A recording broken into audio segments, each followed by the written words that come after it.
കർത്താവ് നമുക്ക് നൽകുന്ന ദൈവവചന സന്ദേശം എങ്ങനെയാണ്? നഷ്ടപ്പെട്ട അഭിഷേകം വീണ്ടെടുക്കുക.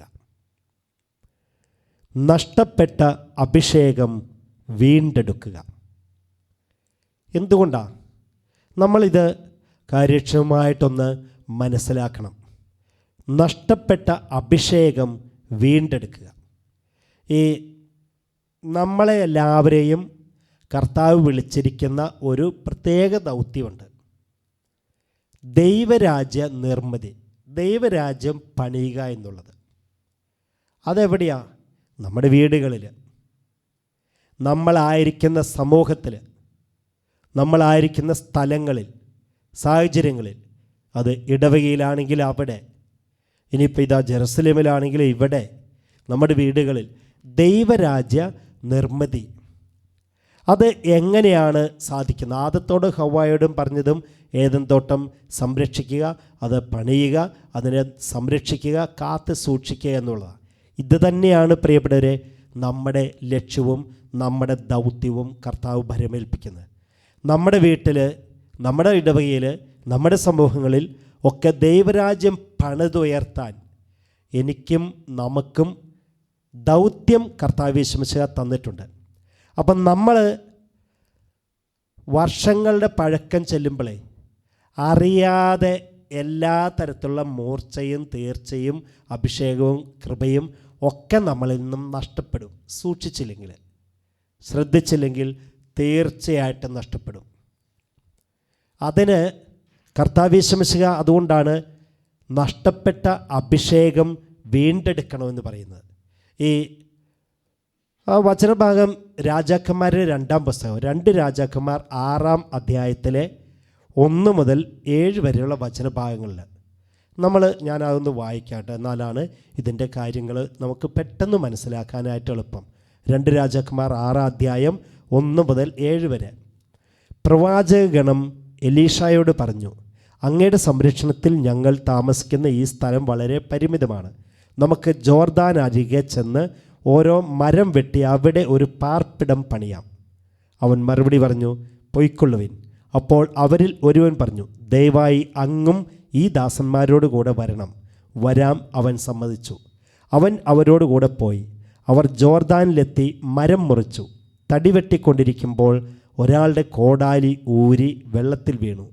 അയ്യോ യജമാനെ, അത് കടം വാങ്ങിയതാണ് എന്ന് അവൻ നിലവിളിച്ചു. എവിടെയാണ് അത് വീണത്? ദൈവപുരുഷൻ ചോദിച്ചു. സ്ഥലം കാണിച്ചു കൊടുത്തപ്പോൾ അവൻ ഒരു കമ്പ് വെട്ടിയെടുത്ത് അവിടേക്ക് എറിഞ്ഞു. അപ്പോൾ ഇരുമ്പ് പൊങ്ങി വന്നു. അതെടുക്കുക. എലീഷ പറഞ്ഞു. അവൻ കൈ നീട്ടി അതെടുത്തു. ഇതാണ് ദൈവവചന ഭാഗം. ഇവിടെ അയാളുടെ കയ്യിൽ നിന്നും ഒരു കോടാലിയാണ് നഷ്ടപ്പെട്ടത്. നമ്മുടെ ജീവിതത്തിൽ അഭിഷേകം നഷ്ടപ്പെടും, കൃപകൾ നഷ്ടപ്പെടും. അത് ശ്രദ്ധിച്ചില്ലെങ്കിൽ, സൂക്ഷിച്ചില്ലെങ്കിൽ പ്രിയപ്പെട്ടവരെ നമ്മളറിയാതെ അങ്ങോട്ട് നഷ്ടപ്പെടും. എങ്ങനെയാണെന്നോ? ഇപ്പം എൻ്റെ കാര്യം പറഞ്ഞാൽ അപ്പം എളുപ്പമുണ്ടല്ലോ എനിക്ക് പറയാനും നമുക്ക് കേൾക്കാനും ഒക്കെ. ഈ ആരാധന ഇപ്പം നമ്മളിങ്ങനെ ആരംഭിച്ച് 5-ാം വർഷത്തിലൂടെ കടന്നു പോവുകയാണ്. ഒരു ദിവസം പോലും മുടക്കമില്ലാതെ ഇങ്ങനെ പോകുന്നു. അപ്പോൾ കുറേ നാളൊക്കെ കഴിയുമ്പോൾ 3 കൊല്ലം 4 കൊല്ലമൊക്കെ കഴിയുമ്പോഴത്തേനും ഞാനിങ്ങനെ ശ്രദ്ധയില്ലാത്ത ആളായാൽ, അലസനായാൽ, എങ്ങനെയാണ് ശ്രദ്ധയില്ലാതെ അലസയം വരുന്നോ? ഇതിപ്പോൾ ആരാധന നടത്താൻ എന്താ വിഷമമുള്ളത്? 5 കൊല്ലത്തെ പരിചയമല്ലേ, പരിശീലനമല്ലേ എനിക്കുള്ളത്. ഞാൻ തന്നെ ചിന്തിക്കുക കേട്ടോ. ഞാൻ തന്നെ ഇത്രയും നാളത്തെ ഒരു ദിവസം പോലും മുടങ്ങാതെയുള്ള പരിശീലനമാണ്, കാര്യങ്ങളാണ് ചെയ്തുകൊണ്ടിരിക്കുന്നത്. അതുകൊണ്ടിപ്പം ഇനിയിപ്പോൾ ഇതൊരു സിമ്പിളായിട്ട് നടക്കും. പ്രത്യേകിച്ച് വചനം വായിക്കേണ്ട, പ്രത്യേകിച്ച് ഒരുക്കങ്ങൾ വേണ്ട, വചനം ചിന്തിക്കേണ്ട, എങ്ങനെയൊക്കെയാണ് ഇത് വേണ്ടതെന്ന് ആലോചിക്കുക വേണ്ട, ഒട്ടും നേരം വ്യക്തിപരമായ പ്രാർത്ഥനയ്ക്ക് ഉപയോഗിക്കേണ്ട, കുർബാനകൾ ചൊല്ലിയില്ലെങ്കിലും സാരമില്ല, കൊന്ത ചൊല്ലിയില്ലെങ്കിലും കുഴപ്പമില്ല, അത് വരിക, ആ നേരത്തെ ഓടി വരിക, ഇവിടെ അങ്ങോട്ട് ചെയ്യുക. കാരണം 5 കൊല്ലത്തെ പരിചയമല്ലേ. അഭിഷേകം നഷ്ടപ്പെടും, മൂർച്ച നഷ്ടപ്പെടും. സ്വരം പോകുമ്പോൾ പിന്നെ കാറ്റ് മാത്രം വായിൽ നിന്നും വരുന്ന പോലെയാകും. ഒച്ചയില്ല, വെറുതെ കാറ്റേ വരികയുള്ളൂ എന്ന പോലെയാകും. മൂർച്ച നഷ്ടപ്പെടുന്നു, അഭിഷേകം നഷ്ടപ്പെടും, ചൈതന്യം നഷ്ടപ്പെടും. ഇത് പ്രിയപ്പെട്ടവരെ, ഞാൻ എൻ്റെ കാര്യം പറഞ്ഞ പോലെ നമ്മുടെ ഏതൊരു കാര്യത്തിലും അങ്ങനെ തന്നെയാണ്. കുടുംബജീവിതത്തിൽ പണ്ടുണ്ടായിരുന്ന സ്നേഹത്തിൻ്റെ ഊഷ്മളത ഇന്ന് പല വീടുകളിലും ഇല്ല. ഒത്തിരിയേറെ ദമ്പതികൾ എങ്ങനെയാണ് ജീവിക്കുന്നത്? കുറച്ച് വർഷമൊക്കെ കഴിയുമ്പോഴത്തേനും നമ്മുടെ പൈസയിൽ ഈ നാണയങ്ങളുടെ രണ്ട് വശത്തുള്ള തലയും പുലിയും പോലെയാണ്. ഒരു വശത്തൊരു തലയും പുലി ആദ്യത്തെ പൈസകളിൽ കാണാം. ഒരു പുലി അങ്ങോട്ടും ഒരു പുലി ഇങ്ങോട്ടും തിരിഞ്ഞിരിക്കുന്നു. എന്നാൽ ആദ്യമൊക്കെ വിവാഹം കഴിഞ്ഞ ഉടനെ ഈ ദമ്പതികൾ, ഭാര്യാഭർത്താക്കന്മാർ മുഖത്തോട് മുഖം നോക്കിയായിരിക്കുമല്ലോ പതിവ്. പിന്നെ കുറേ വർഷം കഴിയുമ്പോഴത്തേനോ അങ്ങോട്ടും ഇങ്ങോട്ടും തിരിഞ്ഞായി. എന്തേ? ആദ്യം ഉണ്ടായിരുന്ന സ്നേഹം പോയി, ഊഷ്മളത പോയി, അടുപ്പം പോയി, ചൈതന്യം പോയി, കൃപ പോയി. ഇതാണ് നഷ്ടപ്പെട്ട അഭിഷേകം തിരിച്ചെടുക്കണം. എന്തോരം സ്നേഹം, കൂട്ടായ്മയാണ് പല വീടുകളിലും ആദ്യകാലങ്ങളുണ്ടാകുന്നത്. ക്രമേണ ആ കൂട്ടായ്മയും മാതാപിതാക്കളും മക്കളും തമ്മിലുള്ള ഐക്യവും ഒന്നിപ്പും ഒക്കെ നഷ്ടപ്പെടുന്നു. കാരണം എന്താണെന്ന് നമുക്ക് ഇങ്ങനെ ഇത് നഷ്ടപ്പെടുന്നുവെന്ന് അറിയാതെ നമ്മളിങ്ങനെ യാന്ത്രികമായി ജീവിക്കുന്നതുകൊണ്ടാണ്. അതുകൊണ്ടാണ് നഷ്ടപ്പെട്ട അഭിഷേകം തിരിച്ചെടുക്കണം. 2 വാക്കിൻ്റെ ആദ്യത്തെ അക്ഷരം ഞാൻ പറഞ്ഞുതരാം. അതൊന്ന് ഓർത്ത് നമ്മളതൊന്ന് പ്രാക്ടീസ് ചെയ്യാൻ തുടങ്ങിയാൽ നന്നായിട്ട് വ്യത്യാസം വരും. എഫ് എന്നാണ് ആ അക്ഷരം. ABCDEF. അതിലത്തെ എഫ്, ഫീഡ്ബാക്ക്, ഫോളോ അപ്പ്. അതിൻ്റെ അർത്ഥം എന്താ? ഫീഡ്ബാക്ക്. ഞാൻ എൻ്റെ ഉദാഹരണം പറയാം. എന്നോട് ചിലർ പറയാമെന്ന് വിചാരിക്കുക, അച്ഛൻ്റെ ശുശ്രൂഷകൾക്ക് ഇപ്പോൾ ഒരു ഉന്മേഷം ഇല്ല കേട്ടോ. ഈ തുടങ്ങിയ ആദ്യത്തെ കൊല്ലമൊക്കെ അച്ഛൻ എന്തോ ഒരു തീഷ്ണതയോടെയായി ശുശ്രൂഷ നയിച്ചുകൊണ്ടിരുന്നത്. ഇപ്പം ഇങ്ങനെ മങ്ങി കത്തുന്ന പോലെ കേട്ടോ. അങ്ങനെ ആരെങ്കിലുമൊക്കെ 3-4 പേര് പറയുമ്പം ഞാൻ അങ്ങോട്ട്, അത് നിനക്ക് തോന്നുന്നതാ, ശ്രദ്ധിക്കാത്ത കാരണമാണ്, അതുകൊണ്ടാണ് ഞാൻ പഴയകാലം ഉന്മേഷത്തോടെയാണ് എന്ന് പറയുന്നതിന് പകരം ഞാൻ അത് കാര്യഗൗരവമായിട്ട് എടുത്താൽ, അതിനെക്കുറിച്ച് ചിന്തിച്ച് അത് മനസ്സിലാക്കാൻ തുടങ്ങിയാൽ വ്യത്യാസം വരും. അതാണ് ഫീഡ്ബാക്ക്. പിന്നെ ഫോളോ അപ്പ് എന്ന് പറഞ്ഞാലോ, ആദ്യ 2021 ജൂലൈ 16 കർമ്മലമാതാവിൻ്റെ തിരുനാൾ ദിവസം നമ്മൾ ആരംഭിച്ചു. അന്ന് തൊട്ടുള്ള ശുശ്രൂഷകൾ എങ്ങനെയായിരുന്നു ഇടയ്ക്കിടയ്ക്ക് ഫോളോ അപ്പ് ചെയ്തുകൊണ്ടിരിക്കണം. അതുപോലെ ഇവിടെ ശുശ്രൂഷ നടത്തുന്ന എല്ലാവരും, അത് ഗാനം ആലപിക്കുന്ന ജിജോയായാലും, ക്യാമറ കൈകാര്യം ചെയ്യുന്ന ജിനീഷായാലും, മറ്റെല്ലാ കാര്യങ്ങളും ക്രമീകരിക്കുന്ന സഹോദരൻ ആയാലും ഷാജു ആയാലും ഫോളോ അപ്പ് വേണം. അവരോട് ഓരോരുത്തരോട് എങ്ങനെയാണ് കാര്യങ്ങൾ, എന്താണ് ചെയ്തുകൊണ്ടിരിക്കുന്നത് എന്ന് ഫോളോ അപ്പ് വേണം. അതാണ് 2 F, feedback and follow up. പ്രിയപ്പെട്ടവരെ, അല്ലെങ്കിൽ അഭിഷേകം നഷ്ടപ്പെടും.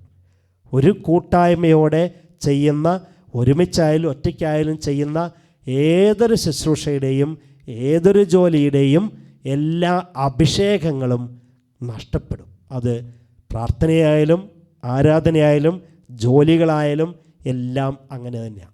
ഉറക്കെന്ന് പറഞ്ഞേ, hallelujah, hallelujah, hallelujah, hallelujah, hallelujah. അപ്പം അതിനെയാണ് നമ്മൾ ഒറ്റ വാക്കിൽ പറയുന്നത്, മൂർച്ച നഷ്ടപ്പെട്ടു എന്ന്. നമ്മുടെ ശുശ്രൂഷകളുടെ മൂർച്ച നഷ്ടപ്പെട്ടു. നമ്മുടെ സ്നേഹത്തിൻ്റെ ഊഷ്മളത മൂർച്ച നഷ്ടപ്പെട്ടു. മറ്റുള്ളവരോട് പെരുമാറുന്നതിൻ്റെ ആ ഒരു സൗരഭ്യം അത് നഷ്ടപ്പെട്ടു, മൂർച്ച നഷ്ടപ്പെടുന്നു. പ്രാർത്ഥനയുടെ മൂർച്ച നഷ്ടപ്പെടുന്നു. ഒക്കെ യാന്ത്രികമായിത്തീരുന്നു. അതുകൊണ്ട് പ്രിയപ്പെട്ടവരെ, നമ്മൾ ചെയ്യേണ്ട കാര്യം കൃത്യമായിട്ട് ഈ വചനം നമുക്ക് കൃത്യമായി പറഞ്ഞു തരുന്നുണ്ട്. പക്ഷേ അങ്ങനെ ആയാലും ചിലപ്പോൾ നമ്മളിങ്ങനെ നമ്മളിൽ തന്നെ അഭിമാനിച്ചുകൊണ്ടിരിക്കും, അഹങ്കരിച്ചുകൊണ്ടിരിക്കും. ഞാനൊരു സംഭവമാണ്, മറ്റുള്ളവരെക്കാൾ വലിയ സംഭവമാണ്, എന്നെ കവിഞ്ഞ് ആരുമില്ല എൻ്റെ കാര്യങ്ങൾ, ഞാൻ ചെയ്യുന്ന പ്രവൃത്തികൾ, ഞാൻ പറയുന്ന കാര്യങ്ങൾ എത്ര വിശിഷ്ടമാണ് എന്നും പറഞ്ഞ് അതിനെ പറയുകയാണ് സ്വയം പുകഴ്ചകൾ. സ്വയം പുകഴ്ചകൾ ധാരാളം നടത്തും. അത് വെളിപാടിൻ്റെ പുസ്തകത്തിൽ 3-ാം അധ്യായം 17-ാം വചനത്തിൽ അതിനെ ഇങ്ങനെയുള്ളവരെക്കുറിച്ച് കർത്താവ് യേശു മിശിഹ യോഹന്നാന് നല്ല വെളിപ്പെടുത്തൽ കൊടുത്തി, ചില സഭകളെക്കുറിച്ച്. അപ്പോൾ അതിൽ സഭയാണെങ്കിൽ ഇത് ഇന്നും നമ്മളെക്കുറിച്ചാണ്. അത് ലവോദിയക്കയിലെ സഭ, ഇങ്ങനെ ഓരോരോ കൊറിന്തോസിലെ സഭ, റോമായിലെ സഭ എന്ന പോലെ ലവോദിയക്കയിലെ സഭ അവർ പറയുന്ന കാര്യമാണ് വെളിപാട് 3:17. ഞാൻ ധനവാനാണ്, എനിക്ക് സമ്പത്തുണ്ട്, ഒന്നിനും കുറവില്ല എന്ന് നീ പറയുന്നു. എന്നാൽ നീ നികൃഷ്ടനും ദയനീയനും ദരിദ്രനും അന്ധനും നഗ്നനും ആണെന്ന് നീ അറിയുന്നില്ല. ഈശോ പറയുകയാണ് അവരോട്, നിങ്ങളിങ്ങനെ സ്വയം പറയും, ഞങ്ങൾ സമ്പന്നരാണ്, ഞങ്ങൾ സംഭവമാണ്, ഞങ്ങൾക്കൊന്നിനും കുറവില്ല. എന്നാൽ കർത്താവ് പറയുന്നു, നീ ദരിദ്രനാണ്, അന്ധനാണ്, ഒന്നിനും കൊള്ളാത്തവരാണ്. കാരണം എന്തേ? ഇങ്ങനെ സ്വയമായി പൊങ്ങുമ്പം, സ്വയം പുകഴ്ചകൾ നടത്തുമ്പം. ഉറക്കെ പറഞ്ഞേ ഹല്ലേലൂയ, ഹല്ലേലൂയ, ഹല്ലേലൂയ. അതുകൊണ്ട് പ്രിയപ്പെട്ടവരെ, എന്താ ചെയ്യേണ്ടതെന്ന് ഈ വചനഭാഗം നമുക്ക് പറഞ്ഞു തരുന്നുണ്ട്. അതാണ് 2 രാജാക്കന്മാർ 6-ാം അധ്യായത്തിലെ 1-ാം വചനം തൊട്ടുള്ളതിൻ്റെ പ്രത്യേകത. ഇങ്ങനെ അഭിഷേകം നഷ്ടപ്പെടുമ്പം നമ്മൾ എന്ത് ചെയ്യണമെന്ന്. 1, ആ കോടാലി നഷ്ടപ്പെട്ടപ്പോൾ അവൻ കരഞ്ഞു. ആ കോടാലിയാണ് അഭിഷേകം എന്ന് പറയുന്നത്. അത് അങ്ങോട്ട് ഊരി വെള്ളത്തിലേക്ക് പോയി കഴിഞ്ഞപ്പം അവൻ കരഞ്ഞുകൊണ്ട് പ്രവാചകൻ്റെ അടുത്തോട്ട് ചെന്നു. നമ്മൾ പറയപ്പെട്ടേ, നമ്മൾ പറയില്ല വലിയ വായിൽ കരയണം. എനിക്കിപ്പോൾ പഴയ പോലെയൊന്നും പ്രാർത്ഥിക്കാൻ പറ്റുന്നില്ലല്ലോ, എന്തേ എൻ്റെ പ്രാർത്ഥനയ്ക്ക് ഒരു ശക്തി കുറഞ്ഞു, എനിക്കെൻ്റെ വീടിനെ, ഓരോ കുടുംബനാഥന്മാരും അപ്പനും അമ്മയും ചിന്തിക്കണം, പഴയ പോലെയൊന്നും വീടിനെ, വീട്ടുകാരെ സ്നേഹിക്കാൻ പറ്റുന്നില്ലല്ലോ, വീടിൻ്റെ ഉത്തരവാദിത്തങ്ങളൊന്നും ചെയ്യാൻ പറ്റുന്നില്ലല്ലോ എന്നോർക്കുമ്പം, അഭിഷേകം നഷ്ടപ്പെടുമ്പം കരയണം. ഈശോ പറഞ്ഞില്ലേ മത്തായിയുടെ സുവിശേഷം 5-ാം അധ്യായം 4-ാം വചനത്തിൽ, വിലപിക്കുന്നവർ ഭാഗ്യവാന്മാർ, അവർ ആശ്വസിപ്പിക്കപ്പെടും. കരയണം, നഷ്ടപ്പെട്ടതിനെ ഓർത്ത്. അപ്പം നഷ്ടപ്പെട്ടു എന്ന് തിരിച്ചറിയുണ്ടാകുമ്പം കരയണം. പ്രിയപ്പെട്ടവരെ, ഇങ്ങനെ കരഞ്ഞ് ആ മനുഷ്യൻ എലീഷ എന്ന പ്രവാചകൻ്റെ അടുത്തോട്ട് ചെന്നു. കരഞ്ഞ് അങ്ങോട്ട് കർത്താവിനോട് പ്രാർത്ഥിക്കണം. തീർച്ചയായും നഷ്ടപ്പെട്ട അഭിഷേകം, നഷ്ടപ്പെട്ട കരുണ, നഷ്ടപ്പെട്ട സ്നേഹം, എന്തൊക്കെയാണോ ജീവിതത്തിൽ കൈമോശം വന്നു എന്ന് തോന്നുന്നത്, കർത്താവ് തിരിച്ചു തരും. വലതുകൈ ഉയർത്തി ഉറക്കെ പറഞ്ഞ് ഹല്ലേലൂയ, ഉറക്കെ പറയാ ഹല്ലേലൂയ, ഹല്ലേലൂയ. ഇനി 2-ാമത്തെ കാര്യം, ഇങ്ങനെ കരഞ്ഞ ധാരാളം കരഞ്ഞ അഭിഷേകം തിരിച്ചു മേടിച്ചവരാണ്. 1 ദാവീദ്. അങ്ങനെ ഒരു തെറ്റ് ചെയ്തതിൻ്റെ പേരിൽ അയാൾ കരഞ്ഞ് വിലപിച്ചു. നഷ്ടപ്പെട്ടു പോയ അഭിഷേകം 100 ഇരട്ടിയായി തിരിച്ചു കിട്ടി. 2 പത്രോസ്ലീഹ 3 പ്രാവശ്യം തള്ളിപ്പറഞ്ഞു കഴിഞ്ഞപ്പോൾ അയാൾ പുറത്തു പോയി മനം നൊന്ത് കരഞ്ഞു. കർത്താവ് യേശു മിശിഹ ആ പത്രോസ്ലീഹയെ തന്നെയാണ് സഭയുടെ തലവനായി വാഴിച്ചത്. അപ്പോൾ പ്രിയപ്പെട്ടവരെ, നഷ്ടപ്പെട്ടു പോയ കൃപ, വിശുദ്ധി എന്തൊക്കെയാണോ അത് തിരിച്ചു കിട്ടാനുള്ള 1-ാമത്തെ മാർഗമാണ് തെറ്റേറ്റ് പറഞ്ഞ് കർത്താവിൻ്റെ മുമ്പിൽ വന്ന് കരഞ്ഞ് പ്രാർത്ഥിക്കുക. 2-ാമത്തെ കാര്യമാണ് നമ്മൾ പ്രത്യേകമായിട്ടും മനസ്സിലാക്കണം, അഭിഷേകമുള്ള ഒരു വ്യക്തിയുടെ അടുത്തേക്ക് ചെല്ലുക. അയാളുടെ കോടാലി നഷ്ടപ്പെട്ടതോടെ ആ മനുഷ്യൻ ചെയ്തു തന്നതാണ്, വേഗം എലീഷ എന്ന പ്രവാചകൻ്റെ അടുത്തോട്ട് ഓടിച്ചെന്നു. അഭിഷേകമുള്ള ഒരു വ്യക്തിയുടെ അടുത്തേക്ക് ചെല്ലുക, അതാണ് ഇന്ന് നമ്മൾ ചെയ്യേണ്ട 2-ാമത്തെ കാര്യം. അയാൾ എലീഷയുടെ അടുത്തേക്ക് ഓടിച്ചെന്നു. പക്ഷേ ഈ കാലഘട്ടത്തിൽ ചിലർ ചോദിക്കുവേ, എന്തിനാ അങ്ങനെ പോകണം, പള്ളിയിൽ പോകുന്നത് എന്തിനാ, ധ്യാനകേന്ദ്രത്തിൽ പോകുന്നത് എന്തിനാ, ഇങ്ങനെ ധ്യാനഗുരുക്കന്മാർ അച്ഛന്മാരുടെ അടുത്ത് പോകേണ്ട കാര്യം എന്നതാ, വീട്ടിലിരുന്ന് പ്രാർത്ഥിച്ചാൽ പോരെ, ധ്യാനകേന്ദ്രത്തിൽ പോയി പ്രാർത്ഥിച്ചോണമെന്ന് എന്നതാ എത്ര നിർബന്ധം, പള്ളിയിൽ പോയിട്ട് പ്രത്യേകിച്ച് എന്തിനാ, വീട്ടിലിരുന്ന് പ്രാർത്ഥിച്ചാൽ പോരെ. പ്രിയപ്പെട്ടവരെ, നമുക്ക് അഭിഷേകമുള്ള വ്യക്തിയുടെ ഒരാശീർവാദം കിട്ടിയാൽ മതി, എല്ലാം ശരിയാകും, എല്ലാം ശരിയാകും. അതുകൊണ്ടാണ് ഈ മനുഷ്യൻ ഇതാ അയാളുടെ കോടാലി നഷ്ടപ്പെട്ടു, മൂർച്ച ഒക്കെ നഷ്ടപ്പെട്ടു എന്ന് കണ്ടപ്പോഴേ എലീഷ എന്ന പ്രവാചകൻ്റെ അടുത്തോട്ട് ഓടിച്ചെന്നത്. എഫെസുകാർക്ക് എഴുതിയ ലേഖനം 4:11 പറയുന്നു, അവൻ ചിലർക്ക് അപ്പസ്തലന്മാരും പ്രവാചകന്മാരും സുവിശേഷ പ്രഘോഷകന്മാരും ഇടയന്മാരും പ്രബോധകരും മറ്റും ആകാൻ വരം നൽകി. അതുകൊണ്ടാണ് നമ്മൾ അങ്ങനെയുള്ളവരുടെ അടുത്തേക്ക് ചെല്ലണം എന്ന് പറയുന്നത്. ഇത് കർത്താവ് കൊടുത്തിരിക്കുന്ന ശുശ്രൂഷാ വരങ്ങളാണ്, അല്ലാതെ മനുഷ്യർ കൊടുത്തതല്ല. പൗരോഹിത്യം കർത്താവ് തരുന്ന പൗരോഹിത്യം, കർത്താവ് തന്ന ശുശ്രൂഷാ വരമാണ്, മനുഷ്യർ തരുന്നതല്ല. അതുകൊണ്ടാണ് അഭിഷേകമുള്ള വ്യക്തികളുടെ അടുത്തോട്ട് ചെല്ലണമെന്ന് പറയുന്നത്. അപ്പോൾ ഇവിടെ 5 തരത്തിലുള്ള ശുശ്രൂഷകളിലേക്കാണ് കർത്താവ് മനുഷ്യരെ ഓരോരുത്തരെയും തിരഞ്ഞെടുത്ത്. അതാണ് എഫേസസ് 4:11 പറയുന്നത്. അവൻ യേശു ചിലർക്ക് അപ്പസ്തലന്മാർ ആക്കി തിരഞ്ഞെടുത്തു, ഒന്നാമത്തെ ശുശ്രൂഷ. 2 പ്രവാചകന്മാരാക്കി, 3 സുവിശേഷ പ്രഘോഷകന്മാർ, 4 ഇടയന്മാർ, 5 പ്രബോധകരും ആകുവാനുള്ള വരം നൽകി. പ്രിയപ്പെട്ടവരെ, അപ്പോൾ എന്തിനു വേണ്ടിയിട്ടാണ് ഇങ്ങനെ തരം തിരിച്ച് കൊടുത്തിരിക്കുന്നത്? അത് എഫേസസ് 4:11 തന്നെ പറയുന്നു, ഇത് വിശുദ്ധരെ പരിപൂർണരാക്കുന്നതിനും ശുശ്രൂഷയുടെ ജോലി ചെയ്യുന്നതിനും ക്രിസ്തുവിൻ്റെ ശരീരത്തെ പണിതുയർത്തുന്നതിനും വേണ്ടിയാണ്. അപ്പം നമുക്ക് ഒരു ഉന്മേഷമില്ല, പ്രാർത്ഥിക്കാൻ പറ്റുന്നില്ല, കാര്യങ്ങളൊന്നും ചെയ്യാൻ പറ്റുന്നില്ല, ആകപ്പാടെ അലസതയാണ് എന്നൊക്കെ തോന്നുമ്പം അഭിഷേകമുള്ള ഒരു വ്യക്തിയുടെ അടുത്തോട്ട് ചെല്ലുക, എന്നിട്ട് ഒന്ന് പ്രാർത്ഥിക്കാൻ പറഞ്ഞു. പ്രിയപ്പെട്ടവരെ, വലിയ വ്യത്യാസം ആ സമയത്ത് നമ്മുടെ ജീവിതത്തിൽ സംഭവിക്കും. അതുകൊണ്ടാണ് അവൻ എലീഷയുടെ അടുത്തോട്ട് ഓടിച്ചെന്ന് അങ്ങോട്ട് പറഞ്ഞു.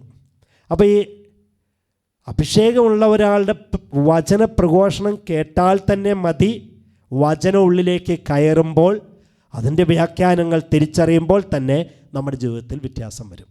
ഉറക്കെ എന്ന് പറഞ്ഞ് ഹല്ലേലൂയ, ഹല്ലേലൂയ, ഹല്ലേലൂയ. ഇനി 3-ാമത്തെ കാര്യം, 1 അങ്ങോട്ട് കരഞ്ഞ് പ്രാർത്ഥിക്കണം, നഷ്ടപ്പെട്ട അഭിഷേകം തിരിച്ചു കിട്ടാൻ. 2 അഭിഷേകമുള്ള വ്യക്തികളുടെ അടുത്തേക്ക് ചെല്ലണം. 3-ാമതായിട്ട് ചെയ്യേണ്ടത് നമ്മുടെ ആവശ്യം അങ്ങോട്ട് പറയണം കർത്താവിനോട്. അതാ വ്യക്തിയോടായാലും അദ്ദേഹം ഓടിച്ചെന്ന് എലീഷായോട് പറഞ്ഞു, ദേ എൻ്റെ കോടാലി പോയി. നമ്മൾ ആരുടെ അടുത്തോട്ടാണോ ചെല്ലുന്നത് ആ വ്യക്തിയോട് പറയണം, കർത്താവേ, ഈശോയോട് പറയണം, ആ വ്യക്തിയോട് പറയണം, ഇന്ന കാര്യമാണ് എനിക്ക് വേണ്ടത്, അതിനു വേണ്ടിയാണ് ഞാൻ വന്നിരിക്കുന്നത്. അങ്ങനെ പറയുമ്പോൾ എലീഷായോട് ആ മനുഷ്യൻ പറഞ്ഞു, എൻ്റെ കോടാലി പോയി, അത് കിട്ടണം. എവിടെയാ പോയേ, എവിടെ വെച്ചാ പോയേ? എലീഷ ചോദിച്ചു, എവിടെ വെച്ചാണ് നഷ്ടപ്പെട്ടതെന്ന് അറിയാവോ? പ്രിയപ്പെട്ടവരെ, ഇത് വളരെ പ്രധാനപ്പെട്ട കാര്യമാണ്. എവിടെ വെച്ചാണ് നമ്മുടെ സ്നേഹങ്ങൾ തണുത്തുറഞ്ഞു പോയത്? എവിടെ വെച്ചാണ് നമ്മുടെ സന്തോഷം നഷ്ടപ്പെട്ടു പോയത്? എവിടെ വെച്ചാണ് ഒന്ന് നല്ലോണം ചിരിക്കാനുള്ള, ആത്മാർത്ഥതയോടെ ചിരിക്കാനുള്ള കൃപ, അഭിഷേകം നഷ്ടപ്പെട്ടു പോയത്? എവിടെ വെച്ചാണ്, എപ്പോഴാണ് നമുക്കൊന്ന് പ്രാർത്ഥിക്കാനുള്ള താല്പര്യങ്ങളൊക്കെ നഷ്ടപ്പെട്ടു പോയത്? ആ സ്ഥലത്തേക്ക് ചെല്ലണം നമ്മൾ. ഉറക്കെന്ന് പറഞ്ഞ് ഹല്ലേലൂയ, ഹല്ലേലൂയ, ഹല്ലേലൂയ. നമ്മുടെ ഇങ്ങനെയുള്ള അനുഗ്രഹങ്ങൾ അതിനെയൊക്കെ കൂടെ ചേർത്ത് പറയുന്നതാണ് അഭിഷേകം. ഇങ്ങനെയുള്ള അഭിഷേകം എവിടെ വെച്ചാണോ നഷ്ടപ്പെട്ടത്, ചിലപ്പോൾ എന്ത് കാരണത്താലാണോ നഷ്ടപ്പെട്ടത്, അത് കണ്ടെത്തണം, തിരിച്ചറിയണം. ചില പ്രത്യേക സാഹചര്യങ്ങളിലാണ് നമ്മുടെ അഭിഷേകം നഷ്ടപ്പെടുന്നത്. ചിലപ്പം മോശമായ കൂട്ടുകെട്ടുകളിൽ ചെന്ന് പെടുമ്പം,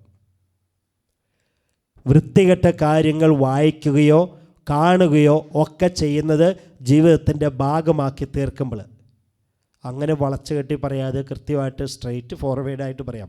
ഈ ബ്ലൂ ഫിലിം പോലെയുള്ള കാര്യങ്ങൾ കണ്ട് തലയും ശരീരവും ചിന്തകളും ഒക്കെ അങ്ങോട്ട് നഷ്ടപ്പെടുത്തി കഴിയുമ്പോൾ, അങ്ങോട്ട് മരവിപ്പിച്ച് കഴിയുമ്പോൾ, അങ്ങനെയുള്ള മ്ലേച്ഛമായ തമാശകളിൽ നമ്മൾ മുഴുകുമ്പോൾ, ഒരുമിച്ച് കൂടുമ്പോൾ, അത് മുതിർന്നവരായാലും പിള്ളേരായാലും ഒരുമിച്ച് കൂടുമ്പോൾ വൃത്തികെട്ട മ്ലേച്ഛമായ തമാശകളിൽ മുഴുകുമ്പോൾ, മറ്റുള്ളവരെക്കുറിച്ച് ഒറ്റയ്ക്കിരിക്കുമ്പോഴോ മറ്റുള്ളവർ വർത്താനം പറയുമ്പോഴോ കുറ്റങ്ങൾ, അവരുടെ കുറവുകൾ, അവരെക്കുറിച്ചുള്ള പലതരത്തിലുള്ള പരദൂഷണങ്ങളൊക്കെ പറയുമ്പം നമ്മുടെ ജീവിതത്തിൽ നിന്നും അഭിഷേകവും കൃപയും ഒക്കെ നഷ്ടപ്പെടും. അതുകൊണ്ടാണ് ആ നഷ്ടപ്പെട്ട സ്ഥലത്തോട്ട് ചെല്ലണം എന്ന് പറയുന്നത്. അതാണ് ഈ മൂന്നാമതായിട്ട് നമ്മുടെ ആവശ്യങ്ങൾ പറയുമ്പോൾ ഇതേ നഷ്ടപ്പെട്ട സ്ഥലത്തേക്ക് ചെല്ലണം. അങ്ങനെയൊക്കെ അങ്ങ് ജീവിച്ചാൽ നമ്മളറിയാതെ നമ്മുടെ എല്ലാ അഭിഷേകവും നഷ്ടപ്പെടും. ഈ അഭിഷേകം എന്ന് പറയുമ്പം വെറുതെ ഓർക്കരുത് ഏതെങ്കിലും തലയിലോ മുഖത്തോ ശരീരത്തോ എണ്ണ തേച്ചിരിക്കുമ്പോൾ കാണുന്ന ഒരു തിളക്കമാണെന്ന്. അതല്ല, ഞാൻ പറഞ്ഞു എന്താണ് അഭിഷേകമെന്ന്. നമുക്ക് നല്ലോണം ഒന്നും ആത്മാർത്ഥമായി പ്രാർത്ഥിക്കാൻ പറ്റുന്നില്ല, പ്രാർത്ഥനയ്ക്ക് ഒരു ചൈതന്യവും കിട്ടുന്നില്ല, ഒരു ഉഷാറുമില്ല, സ്നേഹിക്കാൻ പറ്റുന്നില്ല, കൂട്ടായ്മയിൽ വരാൻ പറ്റുന്നില്ല, ഒന്നും മനസ്സ് തുറന്ന് ചിരിക്കാൻ പോലും പറ്റുന്നില്ല.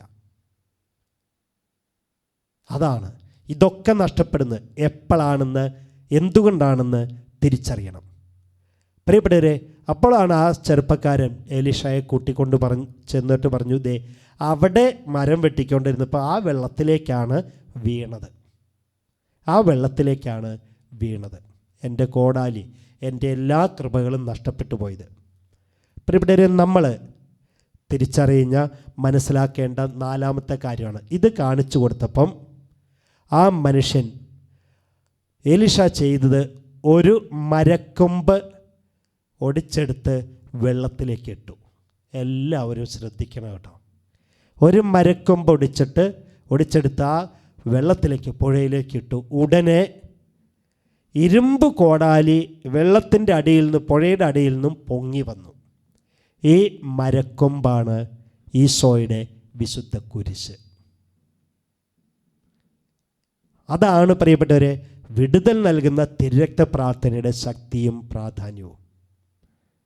കുരിശിൽ കർത്താവ് രക്തം ചിന്തി മരിച്ചുവെങ്കിൽ, ഇതാ ഒരു മരക്കൊമ്പെടുത്ത് എലീഷ അങ്ങോട്ട് വെള്ളത്തിലിട്ടപ്പം ഇരുമ്പ് കോടാലി പൊങ്ങി വന്നുവെങ്കിൽ, ഇന്ന് എനിക്കും നമുക്കും നഷ്ടപ്പെട്ടു പോയ എല്ലാ കൃപകളും എല്ലാ അഭിഷേകങ്ങളും തിരിച്ചു കിട്ടാനുള്ള മാർഗമാണ് തിരുരക്തത്തിൻ്റെ അടുത്തേക്ക് വരിക, കർത്താവിൻ്റെ കുരിശിൻ്റെ അടുത്തേക്ക് വരിക, ദിവ്യകാരുണ്യത്തിൻ്റെ അടുത്തോട്ട് വരിക എന്നുള്ളത്. വലതുകരം ഉയർത്തി ഉറക്കെ പറഞ്ഞ് ഹല്ലേലൂയ, ഹല്ലേലൂയ, ഹല്ലേലൂയ. അപ്പോൾ ഈ 33 ദിവസം നമ്മൾ പ്രാർത്ഥിച്ചതിൻ്റെ എല്ലാത്തിൻ്റെയും ചുരുക്കമാണ്. ഈ ദിവ്യകാരുണ്യത്തിൻ്റെ അടുത്തോട്ട് വന്നോ, തിരുരക്തത്തിൻ്റെ അടുത്തേക്ക് പോരെ, വിശുദ്ധ കുരിശിൻ്റെ പക്കലേക്ക് പോരെ. നഷ്ടപ്പെട്ടു പോയ എല്ലാ കൃപകളും എല്ലാ അഭിഷേകങ്ങളും നമുക്ക് തിരിച്ചു കിട്ടും. ഞാൻ റിപ്പീറ്റ് ചെയ്ത എന്ത് ആണ് ഈ അഭിഷേകം എന്ന് പറഞ്ഞാൽ നമുക്കത് മനസ്സിലാകണം. എന്തോ കാണാൻ പറ്റാത്ത, കേൾക്കാൻ പറ്റാത്ത, അനുഭവിക്കാൻ പറ്റാത്ത എന്തോ ഒരു സംഭവമാണ് ഈ അഭിഷേകം എന്ന വിധത്തിൽ അല്ല. അതല്ല, നമുക്ക് സ്നേഹിക്കാൻ, സ്നേഹം തണുത്തു പോയിട്ടുണ്ടെങ്കിൽ, കൂട്ടായ്മ, ഐക്യങ്ങൾ, ഒന്നിപ്പ്, നന്മ ചെയ്യാൻ, ഒന്ന് പ്രാർത്ഥിക്കാൻ, വിശുദ്ധിയിൽ ജീവിക്കാൻ, ഇതൊക്കെ നഷ്ടപ്പെട്ടു പോയെങ്കിൽ അതിനെയാണ് അഭിഷേകം നഷ്ടപ്പെട്ടു എന്ന് പറയുന്നത്. ഇതൊക്കെ തിരിച്ചെടുക്കാൻ നമുക്ക് പറ്റും. കർത്താവിൻ്റെ തിരുരക്തത്തിൻ്റെ അടുത്തോട്ട്, വിശുദ്ധ കുരിശിൻ്റെ അടുത്തോട്ട് പോരെ, ദിവ്യകാരുണ്യത്തിൻ്റെ അടുത്തേക്ക് പോരെ.